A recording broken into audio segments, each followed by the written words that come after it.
Hello friends, DPSP সম্পর্কে আমরা পড়েছি এবং আগের ভিডিওগুলোতে আমাদের আর্টিকেল 43 পর্যন্ত কমপ্লিট করা হয়েছে। এখন আমরা জানবো আর্টিকেল 44, 45, 46, 7, 8 এই ভিডিওতে, রাইট? তাহলে সেখানে দেখো প্রথমেই বলছি 44 আর্টিকেলে কি বলা রয়েছে, এবং সেখানে বলা রয়েছে uniform civil code through out the country. ভারতবর্ষের সকল স্থানে একই দেওয়ানি বিধি, একই সিভিল কোড প্রচলিত থাকবে। এবং 45-এ বলা হলো provide early childhood care and education for all children belong 6 to 14 years old. Already আগে আমরা ফান্ডামেন্টাল রাইটেও পড়েছি 6 থেকে 14 বছরের সকল শিশুকে অবৈতনিক এবং বাধ্যতামূলক শিক্ষা প্রদান করতে হবে। আবার একই রকম ভাবে এই যে 45-এর যে আর্টিকেলটা, সেই 45-এর আর্টিকেল আমরা এর আগেও পড়েছি 86th অ্যামেন্ডমেন্ট 2002 সালে ইনক্লুড হয়েছে। এবং এটা বাংলায় যদি আমরা লিখি তাহলে আমরা জানি 6 থেকে 14 বছরের সকল শিশুকে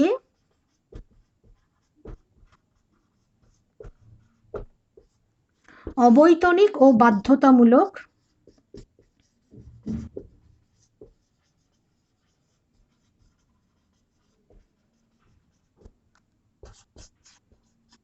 শিক্ষা প্রদান সরকার করবে, রাইট? তাহলে এটা গেল 44 এবং 45। আবার আমরা বলছি ভারতের সকল স্থানে বা সবখানেই একই দেওয়ানি বিধি চালু থাকবে, uniform civil code through out the country. এবং এই অনুসারে হিন্দু বিবাহ আইন সকল জায়গায় একই। দুটো উদাহরণ শুধু আমরা নিয়েছি। হিন্দু উত্তরাধিকারী আইন সকল স্থানেই কিন্তু একই, স্থান ভেদে আলাদা নয়, একই রকম ভাবে। এরকম অনেক রয়েছে, দুটো উদাহরণ শুধু আমরা নিয়েছি। আর 45-এ বলা হলো 6 থেকে 14 বছরের সকল শিশুকে অবৈতনিক এবং বাধ্যতামূলক শিক্ষা প্রদান করবে সরকার। চটজলদি তোমরা লিখে নেবে। এবার আমরা আর্টিকেল 6-এ চলে যাই। আর্টিকেল 46, আর্টিকেল 46-এ বলা হলো এসসি এসটি এদেরকে প্রমোট করবে বিভিন্নভাবে সাহায্য করে সরকার, এবং এরা যাতে কোনো রকম কোনো ইনজাস্টিসের শিকার না হয় সেটাও দেখবে সরকার, রাইট? তাহলে আমরা 46-এ লিখে রাখি। 46-এ আমরা লিখব promote educational and economic interest, promote educational and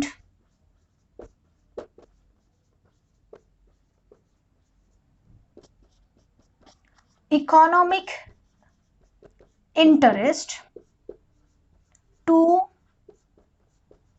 SC and ST and also secure them, and এখানে আরো কিছু পারবে, and other weaker section also, and other weaker section, অন্যান্য যে দুর্বল সমাজের যে দুর্বল অংশ তাদের জন্য বিভিন্ন রকমের শিক্ষাগত এবং অর্থনৈতিক সহায়তা করবে, বা তাদের অর্থনৈতিক উন্নয়নের জন্য সাহায্য করবে সরকার। এবং একই সঙ্গে and also protect them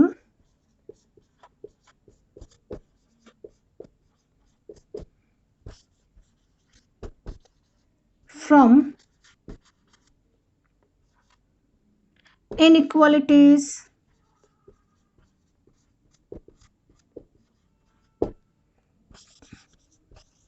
and exploitation,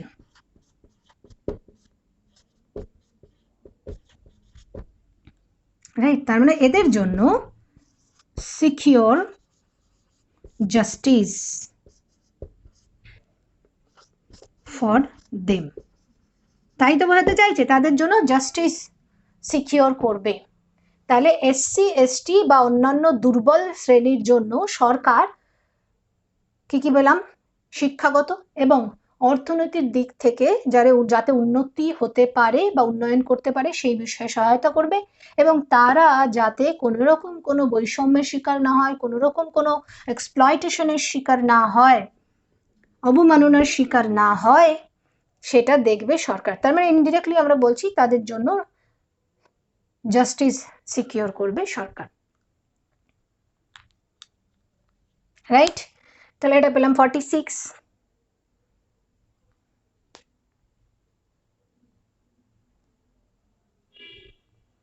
এবার নেক্সট আমরা চলে যাই হচ্ছে 47।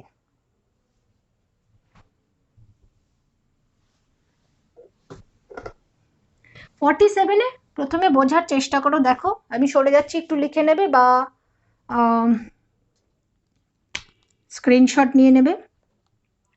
47-এ দুটো জিনিস, বেসিক্যালি এটাও কিন্তু আমাদের এই আগের ভিডিওতে যারা প্রশ্ন করেছিলে যে মূলত মিড ডে মিল কি এখান থেকে এসছে, তো এটা আমরা এখানেও পাবো। ডিপিএসপির মিড ডে মিলের কনসেপ্টটা শুধুমাত্র যে সেই ধারা থেকে এসছে তা নয়, আমরা 47-এও পাবো। 47-এ বলা হলো যে নিউট্রিশন লেভেলটাকে বাড়ানোর চেষ্টা করবে সরকার, নিউট্রিশন লেভেল বাড়ানোর চেষ্টা করবে।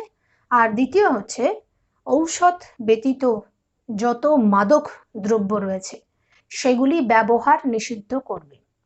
বাংলায় বলে দিলাম, এক, নিউট্রিশন লেভেলটা বাড়ানোর চেষ্টা করবে, পুষ্টির যে মান সেই পুষ্টির মান উন্নয়ন করবে সরকার। আর সেকেন্ড ক্লাস বলা হলো ঔষধ ব্যতীত যত রকমের মাদক দ্রব্য রয়েছে সেই মাদক দ্রব্য ব্যবহার নিষিদ্ধ করবে।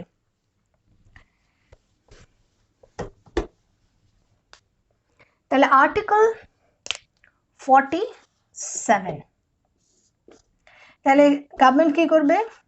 Government will raise the nutrition level,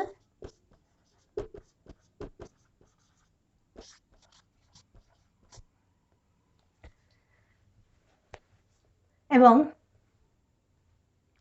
একই সঙ্গে দ্য স্ট্যান্ডার্ড অফ লিভিং,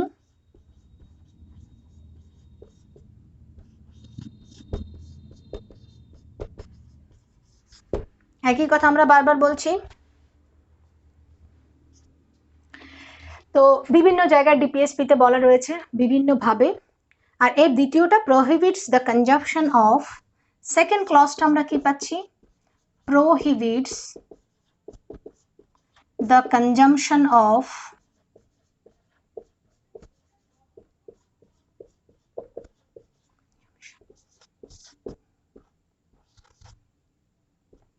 সমস্ত রকমের মাদক দ্রব্য বন্ধ নিষিদ্ধ করবে। Consumption of consumption of alcoholic or intoxicating drinks and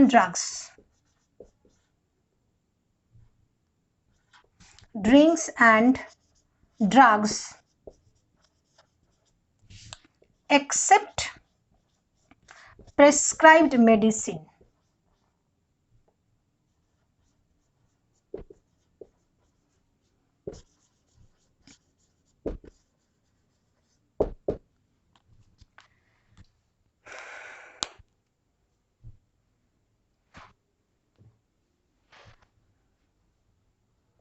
এই পেলাম আমরা 47 ধারা।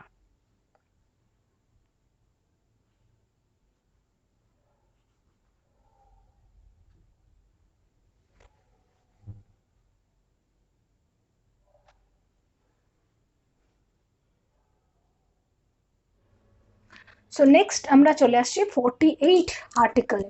তাহলে 48 আর্টিকেলে মেইনলি কি বলেছে যে দেখো, ভারবাহী গৃহপালিত পশু, দুগ্ধজাত পশু, সেগুলি হত্যা নিষিদ্ধ করবে সরকার, যথাসম্ভব সেই দিকটায় নজর রাখবে, রাইট? তাহলে ফার্স্ট পার্টে দেখো আমরা বলেছি prohibits the slaughter of cow, calves and other milk and draught cattle. মূল মোদ্দা কথা বাংলা এখান থেকে, ভারবাহী গৃহপালিত দুগ্ধজাত পশু হত্যা নিষিদ্ধ করবে সরকার। নেক্সট, পশুপালন আধুনিকভাবে যাতে হতে পারে, কৃষিকাজ আধুনিকভাবে হতে পারে। তোমরা খুব জানো এখন মুরগি চাষটাও আধুনিকভাবে হয়ে থাকে। তো এই যে বিভিন্ন রকম অ্যানিমাল হাজবেন্ডারি এবং তার সঙ্গে এগ্রিকালচারাল যে জায়গা সেক্টর, সেইখানে সাইন্টিফিক্যালি আধুনিক ওয়েতে কৃষকদের সহায়তা করবে সরকার যথাসম্ভব, সেটাই বলা রয়েছে। কৃষিকাজ ও পশুপালন আধুনিককরণে সহায়তা করবে সরকার, পশুপালনে আধুনিককরণে সহায়তা করবে সরকার। Organised agricultural and animal husbandry on modern and scientific lines. এরপরেও এই যে এক তো পরিবেশের ভারসাম্য যাতে বজায় থাকে, তারপরে যেহেতু জঙ্গলে আমরা দেখেছি যে প্রচুর পশু হত্যা করা হয়, সেই কারণে ওয়াইল্ড লাইফ সংরক্ষণ অ্যাক্ট চালু হয়েছিল। কারণটা কি? কারণটা মূল বা এর উদ্দেশ্যই হচ্ছে to protect or safeguard forest environment and যে সমস্ত জঙ্গলের পশু রয়েছে, জঙ্গলের যে জীবন, সেই পুরো ব্যাপারটাকে, পরিবেশটাকে সংরক্ষিত করার জন্য wild life act enacted in 1972 by 42nd amendment 48-এর এ ধারা যোগ হয়েছে। কি কারণে?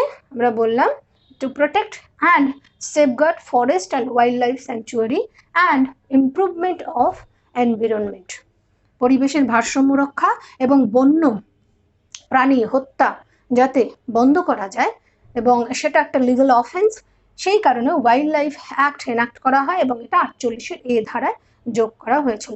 চটজলদি একটু এবার লিখে নেবে, আশা করি বুঝে গেছো যে কিভাবে। এবার এই জায়গা কিন্তু ভীষণভাবে ইম্পর্টেন্ট, প্রত্যেকটা আর্টিকেল থেকে আমাদের প্রশ্ন আসতে পারে, আমরা বলতে পারি না শুধু এটা এটা পড়বো, এর বাইরে আমরা পড়বো না। চটজলদি একটু লিখে নেবে। তোমাদের প্রত্যেকের সুবিধার কথা চিন্তা করেই কিন্তু আমরা একটু সিলেবাস যাতে তাড়াতাড়ি শেষ করা যায় সেই কারণে একটু অন্য পন্থা নিয়েছি। আশা করি এই পন্থাগুলির সঙ্গে অ্যাডজাস্টেড হয়ে যাবে। তার মানে এই নয় যে কোনো তথ্য আমি ছাড়ছি বা কোনো তথ্যই কিন্তু আমি বাদ দিচ্ছি না, পুরো ডিটেলসেই হবে এবং সেক্ষেত্রে ভিডিওর সংখ্যাটা শুধু বেশি হয়ে যাবে। এবং যারা পরে দেখবে বা এই প্রথম দেখছো যারা, তারা অবশ্যই চ্যানেলটিকে সাবস্ক্রাইব করে নেবে এবং প্লে লিস্টে গিয়ে একদম সিরিয়ালি পেয়ে যাবে ক্লাস 1, 2, 3, 4 করে, অর্থাৎ টোটাল ক্লাস কিন্তু পেয়ে যাবে। যদি পুরোটা দেখে নিতে পারো দেখবে প্রিপারেশন একদম কমপ্লিট হয়ে যাবে সেই সাবজেক্ট অ্যাটলিস্ট, রাইট? তো এইভাবে আমরা WBCS এর সবগুলো সাবজেক্টই আমি ধীরে ধীরে তোমাদের কভার করাবো। তাহলে চটজলদি তোমরা লিখবে। এরপরে আমাদের ডিপিএসপির পড়ে থাকছে 49, 50 and 51।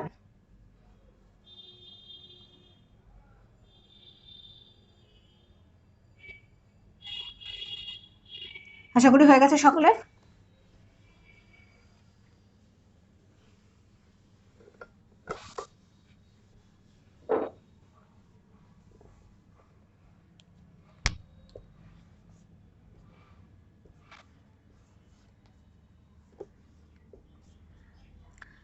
মনে রাখার জন্য আমি চটজলদি দেখো 49-এ কি বলা হলো, যত হিস্টোরিক্যাল প্লেসেস রয়েছে, আমাদের যেগুলি ঐতিহ্য রয়েছে, যত মনুমেন্ট রয়েছে, যত স্থাপত্য রয়েছে, সেই সমস্ত কিছু সুরক্ষিত রাখবে সরকার বা সংরক্ষণ করবে সেই ঐতিহ্যগুলি যাতে আরও অদূর ভবিষ্যতে সেই রকমভাবে অক্ষুণ্ণ রাখা যায় সেই চেষ্টা করবে সরকার, রাইট?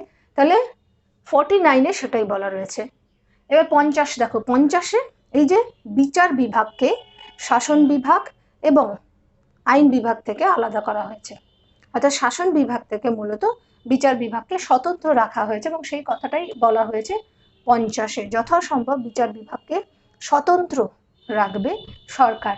এবং একই সঙ্গে 51, এই 51-এ সিম্পলি আন্তর্জাতিক সুসম্পর্ক সবসময় বজায় রাখার চেষ্টা করবে সরকার বা রাষ্ট্র। এই 3টে পার্ট বাস কমপ্লিট হয়ে গেল আমাদের। তো এই সোজাভাবে মাথায় রাখতে হবে সবার আগে। তাহলে দেখো 49-এর সবার আগে আমি কি বললাম, আগে বাংলায় লিখে নেবে, চারুকলা, ঐতিহাসিক স্থান, স্থাপত্য,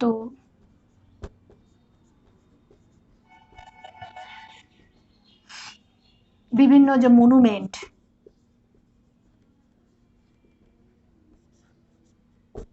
সংরক্ষণ করবে। এবং এই সংরক্ষণের কাজটা আর্কিওলজিক্যাল সার্ভে অফ ইন্ডিয়া করে, যেটা অনেক আগেই কিন্তু গঠন হয়েছিল। 50-এ কি বলা হলো, বিচার বিভাগকে শাসন বিভাগ থেকে আলাদা।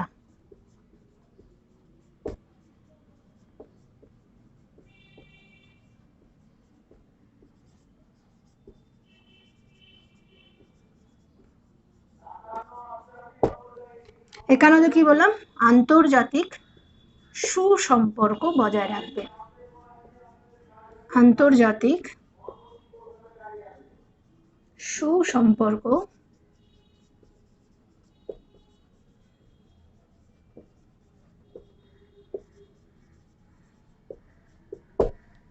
রাষ্ট্র। খুব সহজে, আগে যেহেতু আমরা বাইলিঙ্গুয়াল পড়ছি, খুব সহজে যাতে তোমরা বুঝতে পারো সেই চেষ্টাই আমি চালিয়ে যাচ্ছি। এখানে আমরা কি পড়বো, প্রোটেক্টস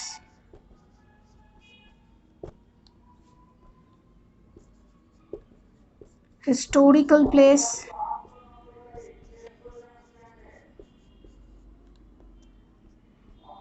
places,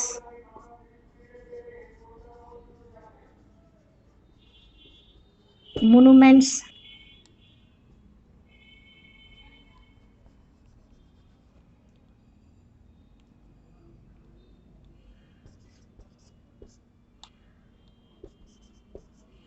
etc করে দিই আমরা, তাহলেই হবে বাই দ্য গভর্নমেন্ট।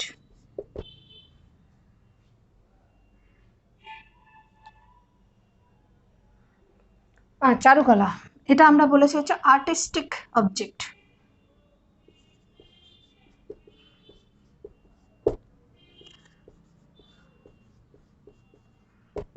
etc করে দিতে পারো।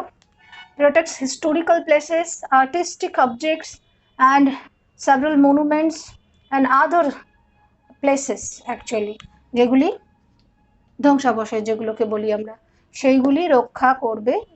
যাবতীয় কিছু পড়বে এখানে, আমরা খুব সংক্ষিপ্তভাবে বলেছি। এবার এখানে separate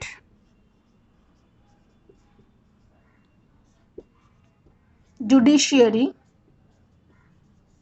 from executive body।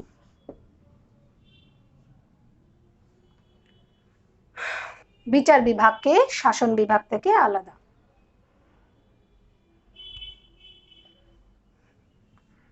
Promote international peace and security,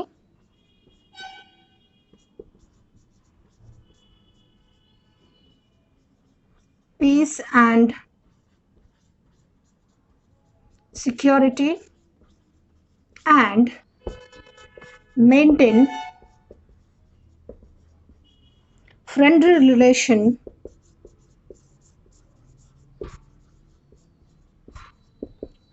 relation with foreign country।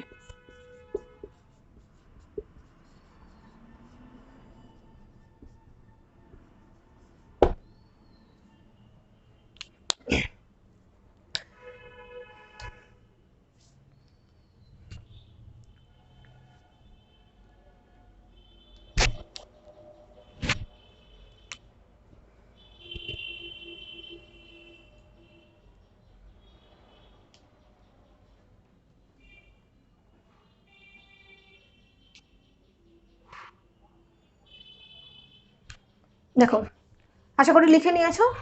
এই পর্যন্ত আমরা ডিপিএসপি পেলাম। এরপরেও কিছু অন্য আর্টিকেলও রয়েছে, যেটা নেচার হচ্ছে ডিপিএসপির মতন। এরকম আরও কিছু আর্টিকেল রয়েছে, যার মধ্যে 3টা আর্টিকেল ভীষণ ইম্পর্টেন্ট, যেরকম 335, 350, 351। 335 এই যে আইনসভায় এসসি এসটিদের পার্টিসিপেশন সুনিশ্চিত করে। 350 মাতৃভাষায় শিক্ষাদানকে সুনিশ্চিত করবে সরকার। আর 351 ধারায় বলা হলো হিন্দি ভাষার সম্প্রসারণ, হিন্দি ভাষা রাষ্ট্রীয় ভাষার মর্যাদা পেয়েছে, এই হিন্দি ভাষার সম্প্রসারণ করবে সরকার। এই 3টে পার্ট তোমরা লিখে নেবে। আমি আবার বললাম যে 350, আচ্ছা লিখে দিই বোর্ডে, তোমরা এটা লিখে নাও। এছাড়াও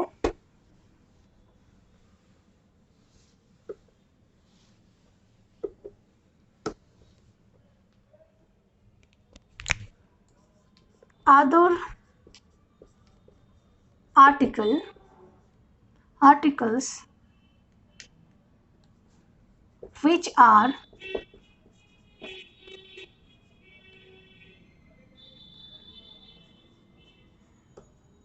DPSP in nature.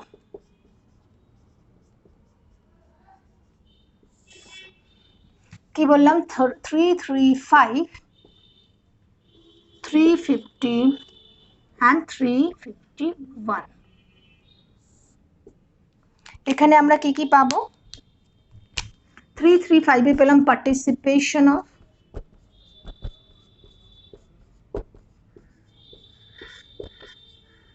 SC and STs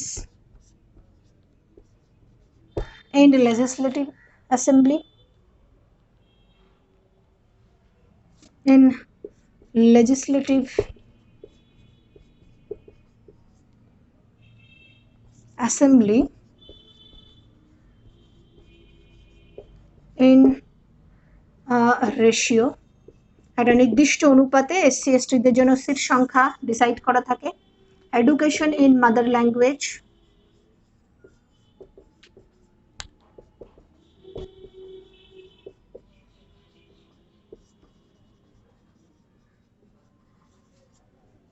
তিনশো একান্ন হচ্ছে প্রমোট অফ হিন্দি ল্যাঙ্গুয়েজ। দেখো পরীক্ষা নিরীক্ষা যতটুকু ইম্পর্টেন্ট সেই অনুযায়ী যাচ্ছি। এই বিভিন্ন আর্টিকেলের অনেক ছোট ছোট ক্লজ রয়েছে, সেই ক্লজগুলো কিন্তু পড়তে গেলে পরে তোমাদের শুধুমাত্র পলিটি নিয়েই প্রায় 6 মাস পেরিয়ে যাবে। সেই কারণে আমাদের সেই জায়গাটাও ভাবতে হবে যে কোন জায়গাগুলো আমাদের লাগে। ওকে, তাহলে এই ছিল আমাদের ডিপিএসপি সম্পর্কিত যাবতীয় বিষয়। তবে এরপরেও বলে রাখি, এরপরেও একটা হিন্ট এখানে আমরা দিয়ে রাখলাম যে নাগরিক অধিকার সুরক্ষিত করছে আমরা একদিকে যেমন পাচ্ছি ফান্ডামেন্টাল রাইটস, তেমনি নাগরিকদের অধিকার প্রদান করছে যেমন বিভিন্ন ডিপিএসপি, এছাড়াও নাগরিক অধিকার সুরক্ষিত করছে এই ফান্ডামেন্টাল রাইটস এবং ডিপিএসপির ভিত্তিতে গড়ে ওঠা ভারতে বেশ কিছু সংস্থা, যেমন SC ST committee, minorities committee, বিশেষ করে হিউম্যান রাইটস কমিটি, তাহলে এই যে commission human rights commission India, তাহলে সেগুলোও কিন্তু নাগরিক অধিকার সবসময় যাতে সুরক্ষিত থাকে তার জন্য একেবারে সবসময় সচেতন বা বদ্ধপরিকর। তো সেইগুলি সম্পর্কে কিন্তু এই ফেজেই আমরা একবার একটু চোখ বুলিয়ে নেব নেক্সট ভিডিওতে। তার আগে আমরা এর সঙ্গে আগে পড়ে নেব ফান্ডামেন্টাল রাইটস। তাহলে ফান্ডামেন্টাল রাইটস এবং বিভিন্ন কমিশন সম্পর্কে যদি পড়ে নিই তাহলে পুরো পড়াটা আমাদের কমপ্লিট হবে। আশা করি যারা প্রথম দেখছো তারা অবশ্যই চ্যানেলটিকে সাবস্ক্রাইব করে নেবে এবং প্রিভিয়াস ভিডিওগুলি প্রথম থেকে না দেখলে পলিটি কিন্তু বোধগম্য হবে না। আর এইটুকু আমি ড্যাম শিওর ভাবে বলতে পারি যে যদি তোমরা প্রথম থেকে একেবারে ভিডিওগুলি দেখে আসো তাহলে পলিটি সম্পর্কে নিঃসন্দেহে তোমাদের যাবতীয় ডাউট ক্লিয়ার হয়ে যাবে। তারপরে তুমি কোশ্চেন বার করে দেখবে তুমি আনসার করতে পারছো কিনা, রাইট? দেন আমাকে কমেন্ট করবে অবশ্যই। থ্যাংক ইউ ফর ওয়াচিং, এবং যতটা পারো শেয়ার করো সবার সঙ্গে, এবং সাবস্ক্রাইব করতে এবং লাইক বাটনটি প্রেস করতে একদম ভুলবে না। থ্যাংক ইউ, দেখা হচ্ছে নেক্সট ভিডিওতে।